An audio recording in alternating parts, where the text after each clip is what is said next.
टलते नहीं और कोई जवाब अधूरा नहीं रहता। आपको इतना बुरा लगा की प्रेस वार्ता पर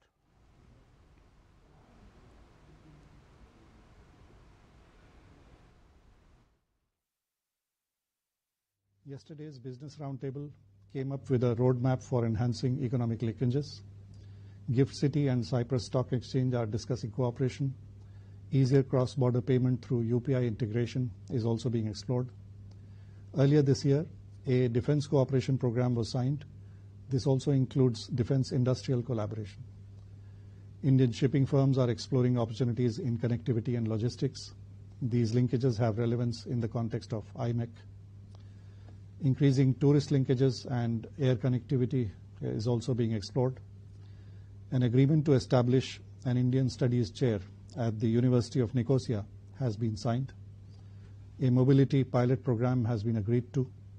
A roadmap for the period 2025 to 2029 is being finalized to take forward our partnership.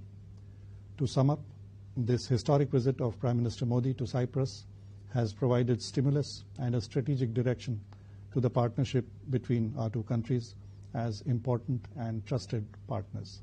Thank you. ये आप विदेश मंत्रालय की प्रेस वार्ता को देख रहे थे, जिसमें विदेश मंत्रालय के द्वारा जानकारी दी जा रही थी प्रधानमंत्री नरेंद्र मोदी के दौरे के बारे में भी और बाकी मुद्दों पर भी। और फिलहाल नज़र डाल लेते हैं इस समय की हेडलाइंस पर।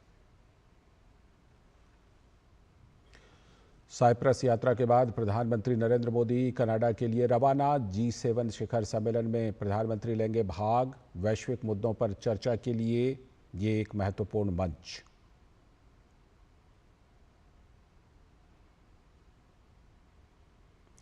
साइप्रस में पीएम मोदी और राष्ट्रपति क्रिस्टोडोलिडेस के बीच हुई द्विपक्षीय वार्ता। रक्षा सहयोग बढ़ाने पर सहमत हुए दोनों देश। पीएम ने कहा, भारत साइप्रस मिलकर बनाएंगे अगले 5 साल का रोड मैप।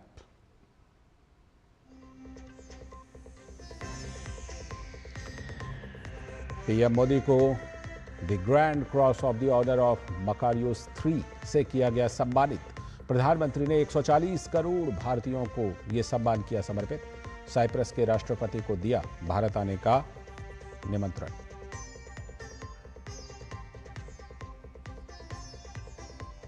केंद्र सरकार ने जनगणना 2027 के लिए जारी की अधिसूचना। 2 चरणों में कराए जाने का ऐलान।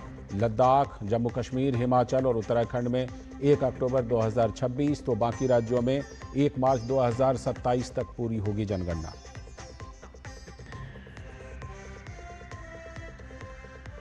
और महंगाई के मोर्चे पर अच्छी खबर। मई में 14 महीनों के निचले स्तर पर पहुंची थोक महंगाई दर। फ्यूल से लेकर खाने पीने के सामानों की कीमत में गिरावट।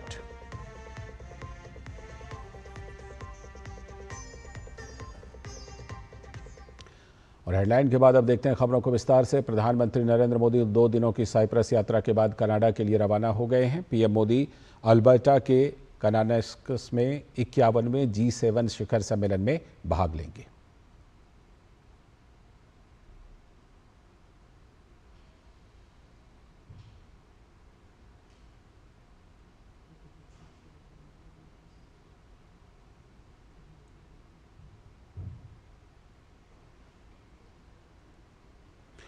और इससे पहले प्रधानमंत्री साइप्रस के दौरे पर थे, तो प्रधानमंत्री नरेंद्र मोदी की 2 दिनों की साइप्रस यात्रा का अंतिम दिन दोनों देशों के बीच नए क्षेत्रों में संबंधों को विस्तार देने वाला रहा। पीएम मोदी का इस दौरान साइप्रस के निकोसिया स्थित राष्ट्रपति भवन में आधिकारिक स्वागत किया गया। प्रधानमंत्री मोदी ने निकोसिया में राष्ट्रपति क्रिस्टोडोलिडेस से बातचीत की। ये यात्रा द्विपक्षीय संबंधों को मजबूत करने, भूमध्य सागरीय क्षेत्र और यूरोपीय संघ के साथ भारत के संबंधों को आगे बढ़ाने के लिए दोनों देशों की साझा प्रतिबद्धता को दिखाती है।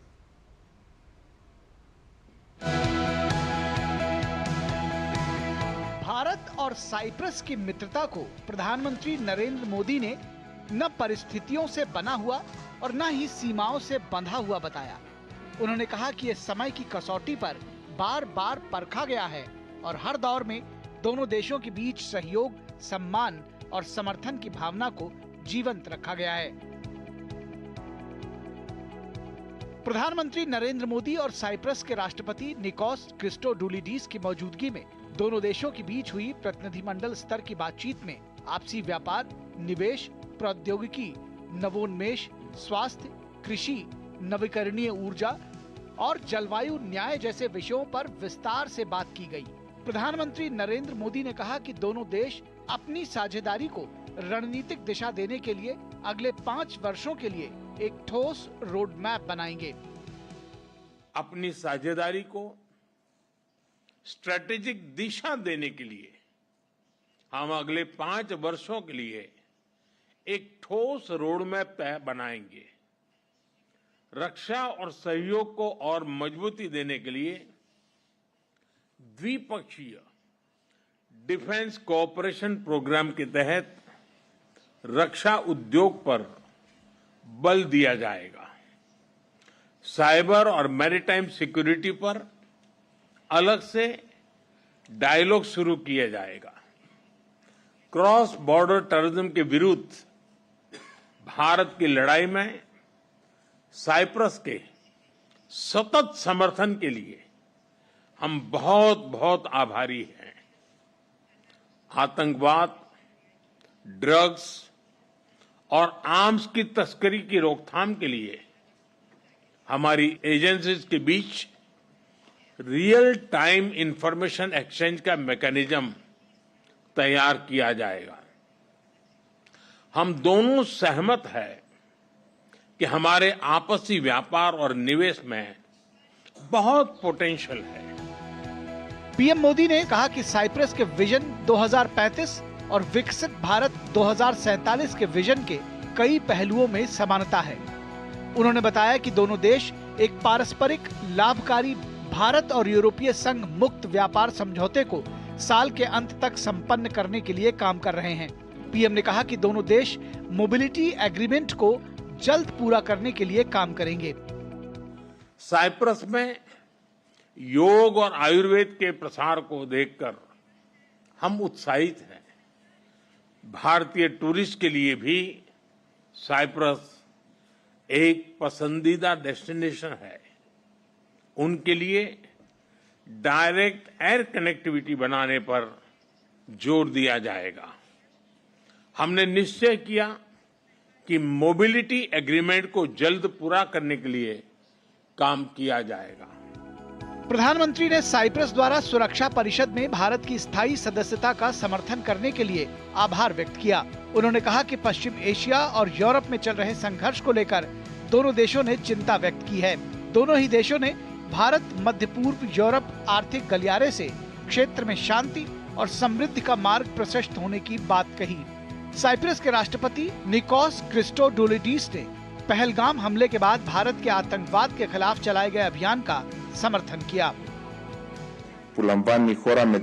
प्रधानमंत्री की जो यात्रा है साइप्रस में, ये पहली यात्रा है जो हाल के बहुत ही कायराना जो आतंकवादी हमला हुआ है पहलगाम में, और मैं सार्वजनिक तौर पर एक बार फिर दोहराना चाहूंगा कि साइप्रस गणराज्य का पूरा समर्थन है भारत के साथ। हम भारत के साथ खड़े हैं आतंकवाद के खिलाफ उनकी लड़ाई में।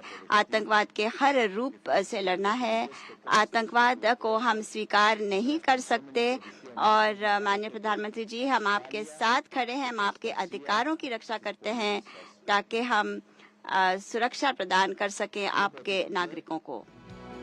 2 दशक से भी लंबे अंतराल के बाद किसी भारतीय प्रधानमंत्री की साइप्रस यात्रा हुई है। इस दौरान पीएम मोदी ने राजधानी निकोसिया में साइप्रस के राष्ट्रपति के साथ हिस्टोरिकल सेंटर की छत से शहर को देखा।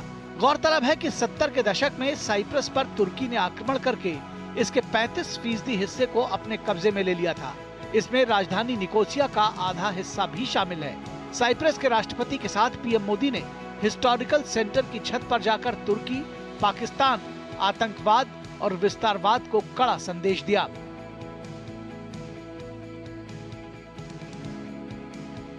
प्रधानमंत्री नरेंद्र मोदी की साइप्रस यात्रा से जहां एक ओर भारत और साइप्रस के ऐतिहासिक संबंधों को और मजबूती मिली, वहीं यूरोप के साथ भविष्य के संबंधों की नींव भी पड़ी।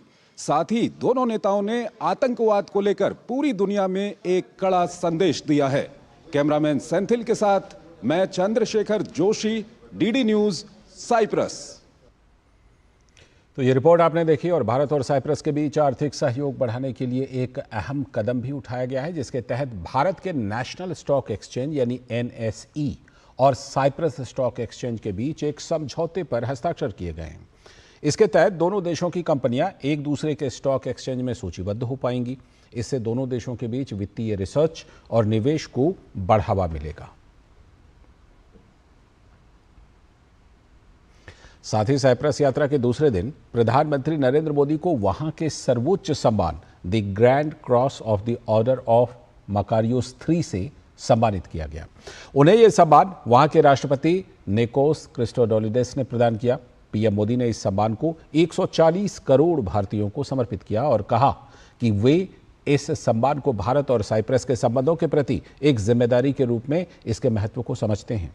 उन्होंने विश्वास व्यक्त किया कि दोनों देशों की सक्रिय साझेदारी आने वाले समय में और भी नई ऊंचाइयों को छुएगी। गौरतलब है कि पीएम मोदी का ये 23वां अंतर्राष्ट्रीय सम्मान है। उन्हें इससे पहले भी विदेश के दौरों पर वहां के सर्वोच्च नागरिक सम्मानों से सम्मानित किया जा चुका है। प्रधानमंत्री नरेंद्र मोदी की साइप्रस यात्रा के दौरान उनके व्यक्तिगत करिश्मे से देश के साथ कई महत्वपूर्ण आयाम जुड़े। उनकी कार्यशैली की मुरीद पूरी वैश्विक बिरादरी पीएम मोदी का हमेशा सम्मान करती है, जिसकी एक बानगी साइप्रस में भी तब देखने को मिली जब उन्हें राष्ट्रपति भवन में राष्ट्रपति निकोस क्रिस्टोडोलिड्स ने the grand cross of the Order of Makarios III से सम्मानित किया। ये साइप्रस का सर्वोच्च सम्मान है। यह सम्मान केवल मेरा नरेंद्र मोदी का सम्मान नहीं है, ये 140 करोड़ भारतवासियों का सम्मान है। उनके सामर्थ्य और आकांक्षाओं का ये सम्मान है। ये हमारे देश के सांस्कृतिक भाईचारे और वसुधैव कुटुंबकम की विचारधारा का सम्मान है। मैं ये अवार्ड भारत और साइप्रस के मैत्रीपूर्ण संबंधों को, हमारे साझा मूल्यों और हमारी पारस्परिक समझ को समर्पित करता हूं। इससे पहले अप्रैल के महीने में भी प्रधानमंत्री नरेंद्र मोदी की श्रीलंका यात्रा के दौरान उन्हें वहां के राष्ट्रपति अनुराकुमारा दिसानायके ने श्रीलंका मित्र विभूषण सम्मान प्रदान किया था। किसी विदेशी नेता को दिया जाने वाला श्रीलंका का ये सर्वोच्च सम्मान था। इस अवार्ड से किसी भारतीय नेता को पहली बार सम्मानित किया गया था। प्रधानमंत्री को अब तक 23 शीर्ष सम्मान मिल चुके हैं। अलग अलग देश अपने सर्वोच्च नागरिक सम्मान देकर ग्लोबल लीडर के तौर पर पीएम मोदी की भूमिका को सम्मानित करते रहे हैं। पिछले साल जुलाई में प्रधानमंत्री को रूस के राष्ट्रपति व्लादिमीर पुतिन ने देश का सर्वोच्च नागरिक पुरस्कार दिया। PM Modi the Order of Saint Andrew the Apostle से सम्मानित होने वाले पहले भारतीय नेता हैं।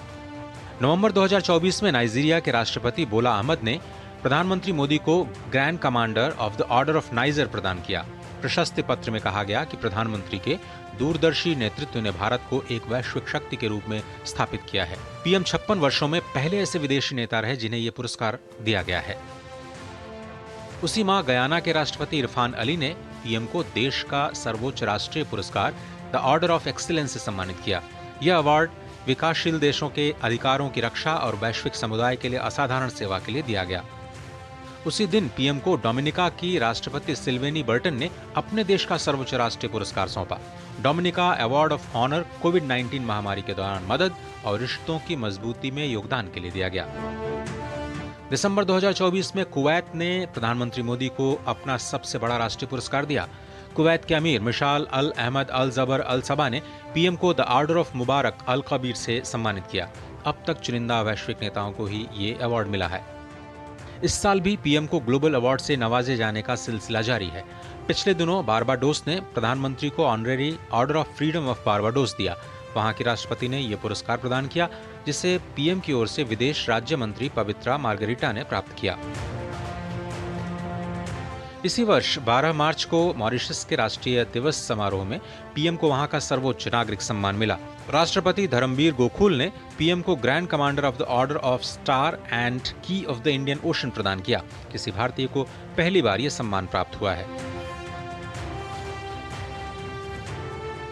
इन अवार्ड्स और ग्लोबल लीडर के तौर पर शोहरत के पीछे सबसे बड़ी वजह है पीएम का विजन, संपूर्ण मानव जाति के कल्याण और शांति संवाद का विजन। संघर्ष ही नहीं, पर्यावरण संकट और आतंकवाद जैसी वैश्विक चुनौतियों को लेकर भी पीएम का संदेश साफ है। समाधान के लिए सब साथ आएं, मिलकर प्रयास करें। आधुनिक तकनीक हो या विकास की डगर, पीएम ग्लोबल साउथ सहित सबको साथ लेकर आगे बढ़ने पर बार बार बल देते रहे हैं। यही वो दृष्टिकोण है जिसे पूरी दुनिया न केवल सम्मान से देखती है, बल्कि इससे मानवता का बेहतर भविष्य सुनिश्चित करने में भी मदद मिल रही है। Bureau report, TD news. आगे बढ़ने से पहले फिलहाल एक ब्रेक। 21 जून को आंध्र की तरफ देखेगी। योगारंभ हो, योगारंभ हो, विश्व को भेंट दी हमने योग है। योगारंभ हो, योगारंभ हो,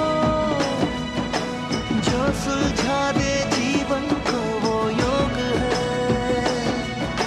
जो सुलझा दे जीवन को वो योग है। योगानुशासनम्, योगानुशासनम्, बुद्धियुक्तो जहातीह उभे सुकृत दुष्कृते, तस्मात् योगाय युज्यस्व, योगः कर्मसु कौशलम्, योगः कर्मसु कौशलम्।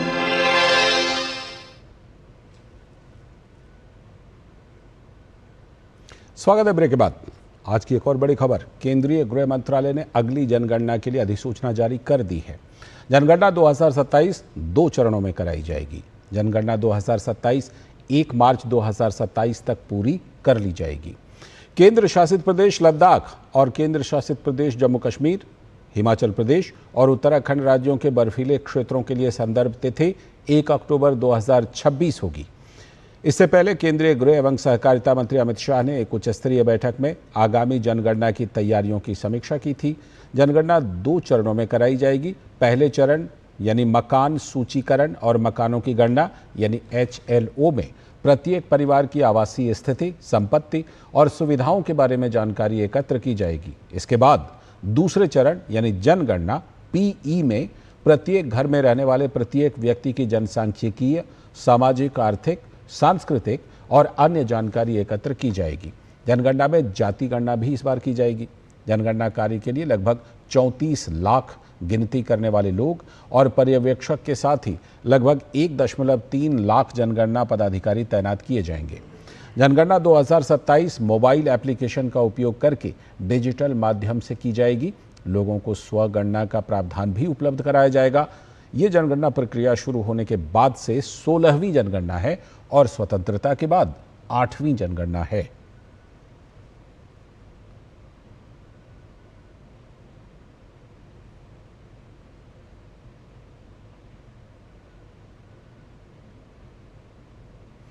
और केंद्रीय गृह एवं सहकारिता मंत्री अमित शाह ने नई दिल्ली के विज्ञान भवन में राज्यों, संघ राज्य क्षेत्रों के राहत आयुक्तों, आपदा प्रबंधन सचिवों, नागरिक सुरक्षा, गृह रक्षकों और अग्निशमन सेवाओं तथा राज्य आपदा मोचन बलों के वार्षिक सम्मेलन 2025 में शिरकत की।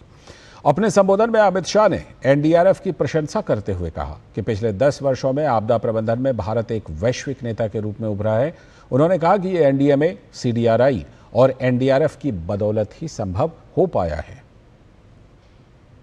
जलवायु परिवर्तन और ग्लोबल वार्मिंग के कारण आज पूरा विश्व आपदाओं से चिंतित है, मगर हम सब के लिए आनंद का विषय है कि 10 साल के अंदर NDMA, NDRF और CDRI ये 3 संस्थाओं ने भारत को आपदा प्रबंधन के क्षेत्र में ग्लोबल लीडर बनाने के करीब ले जाकर खड़ा कर दिया है।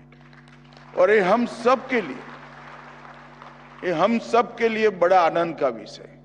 एनडीएमए ने नीति विषयक संरचना करना, शोध कार्य करना, अनेक प्रकार के अभ्यास के लेखों को लोगों तक पहुंचाना, कई एप्स बनाना और ओवरऑल कोऑर्डिनेशन नीति विषयक विषयों का एनडीएमए ने बहुत अच्छा किया है।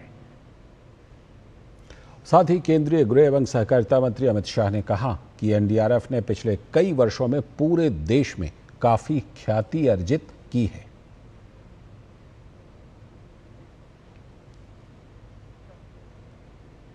मेरे ही विभाग के तहत काम करने वाला संगठन है, मगर मैं बेझिझक होकर कह सकता हूं कि पूरे देश में एनडीआरएफ ने अपनी एक छवि बनाई है, ख्याति भी अर्जित की है और सम्मान भी प्राप्त किया। और एनडीआरएफ के संरचना में एसडीआरएफ का भी बहुत बड़ा रोल रहा है। एसडीआरएफ के जवानों को एनडीआरएफ के तर्ज पर ट्रेन करने के लिए भी एनडीआरएफ ने बहुत बड़ा काम किया है। आगे बढ़ने से पहले वक्त आ गया एक और ब्रेक का। Assam tea and the culture around it is so unique and integral to the identity of Assam that we can't even think of Assam without tea.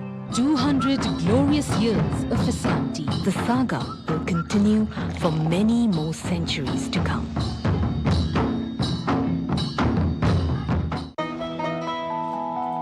वाह यार, क्या सही हुआ। मेरा भी मन करता है कुछ करने का। मन करता है तो करो। घर की चीजों से टाइम ही नहीं मिलता और हूँ सिर्फ 10वीं पास। आप LIC की बीमा सखी योजना के साथ जुड़ सकती हो। मैं LIC एजेंट बन सकती हूँ। पूरी ट्रेनिंग भी मिलेगी, मंथली स्टाइपेंड भी मिलेगा। स्टाइपेंड भी?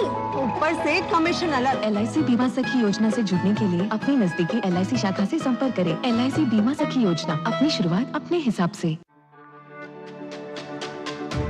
मेरी पसंद, मेरी पसंद, मेरी पसंद, मेरी पसंद, हमारी पसंद, हम सबकी पसंद। मजबूत देश का मजबूत सरिया हो गया स्टील। स्वागत है ब्रेक के बाद। आगे की खबरों में उत्तर प्रदेश के अंबेडकर नगर में प्रदेश के मुख्यमंत्री योगी आदित्यनाथ ने मुख्यमंत्री कृषक दुर्घटना कल्याण योजना के अंतर्गत प्रदेश के 11,690 किसान परिवारों को 561 करोड़ 86 लाख रुपए की सहायता राशि वितरित की।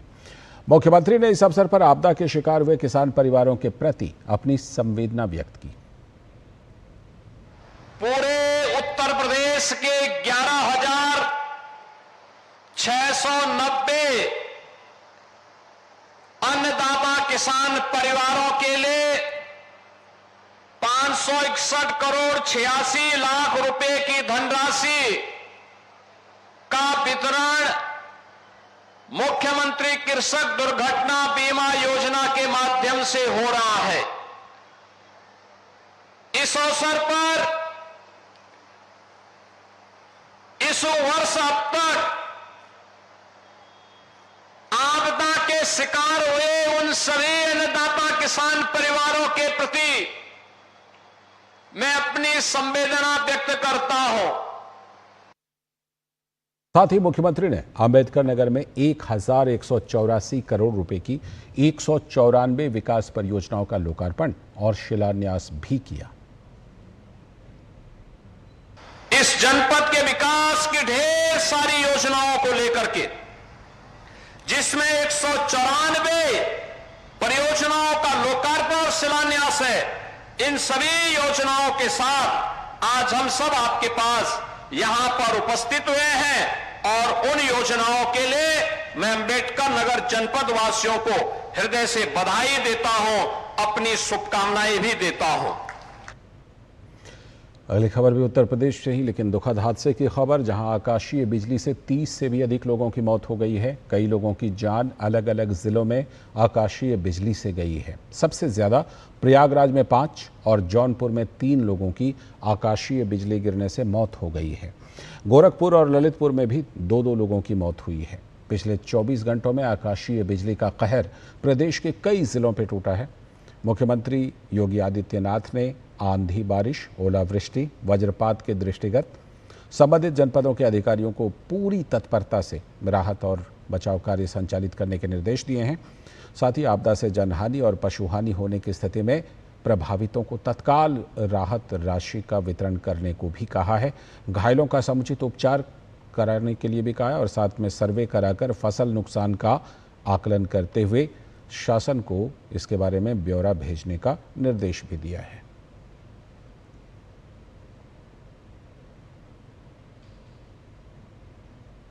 आगे बढ़ने से पहले एक और छोटा सा ब्रेक।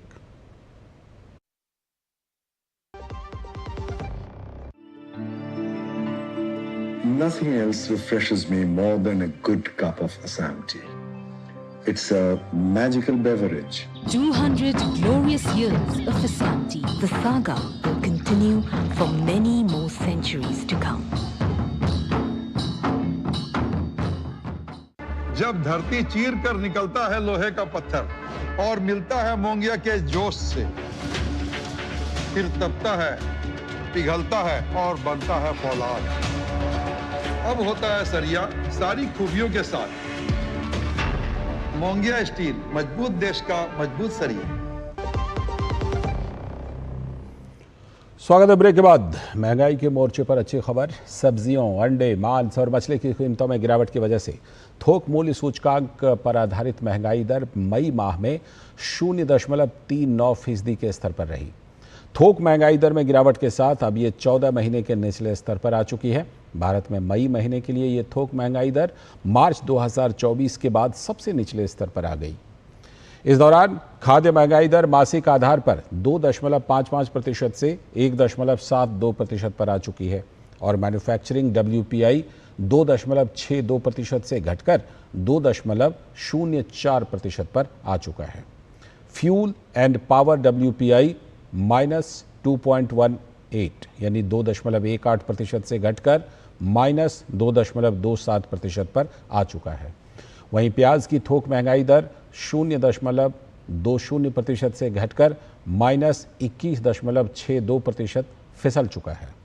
सब्जियों की महंगाई दर भी 18.26% से घटकर -18.26% से घटकर -21.62% पर फिसल गया है। अंडे, मांस और मछली की WPI -0.29% से घटकर -1.01% पर आ चुकी है।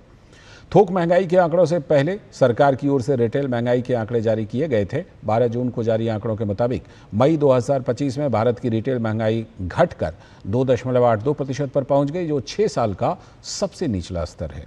इससे पहले मार्च 2019 में ये 2.86% थी। खाद्य पदार्थों की कीमतों में लगातार कमी के कारण रिटेल महंगाई में नरमी आई है। महंगाई दर में कमी की वजह से RBI ने अपनी ताज़ा मौद्रिक नीति समीक्षा में मुख्य ब्याज दरों में आधी फीसदी की कटौती का ऐलान किया था। कर्मचारी भविष्य निधि संगठन यानी EPFO ने अपने सदस्यों, नियोक्ताओं और पेंशनभोगियों के लिए सेवाओं को तेज, पारदर्शी और उपयोगकर्ता अनुकूल बनाने के लिए कई महत्वपूर्ण सुधार किए हैं। इन पहलों का उद्देश्य EPFO सेवाओं को परेशानी मुक्त और तकनीक संचालित बनाना है। हाल में किए गए सुधारों में KYC अपडेट, सदस्य प्रोफाइल में संशोधन और स्थानांतरण दावों की प्रक्रिया को सरल बनाना शामिल है। आगे की खबरों में DRDO और IIT दिल्ली ने क्वांटम संचार क्षेत्र में अत्याधुनिक उपलब्धि हासिल की है। दोनों संस्थानों ने 1 किलोमीटर से अधिक दूरी पर क्वांटम इंटेंगलमेंट आधारित फ्री स्पेस क्वांटम सुरक्षित संचार का सफलतापूर्वक प्रदर्शन किया है। इस प्रयोग की सफलता के साथ भारत ने एक नए क्वांटम युग में कदम रखा है। इस अवसर पर रक्षा मंत्री राजनाथ सिंह ने कहा कि भारत ने सुरक्षित संचार के क्षेत्र में एक नया अध्याय शुरू किया है, जो भविष्य के युद्धों में निर्णायक भूमिका निभा सकता है। और इसी के साथ इस बुलेटिन में फिलहाल इतना ही। हमें दीजिए अनुमति। नमस्कार।